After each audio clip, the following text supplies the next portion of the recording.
Hello everyone, welcome to Tactim.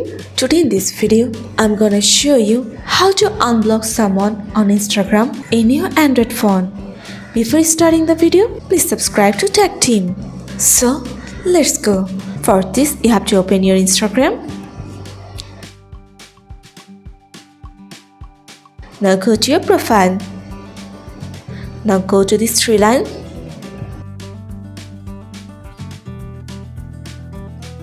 Now scroll down.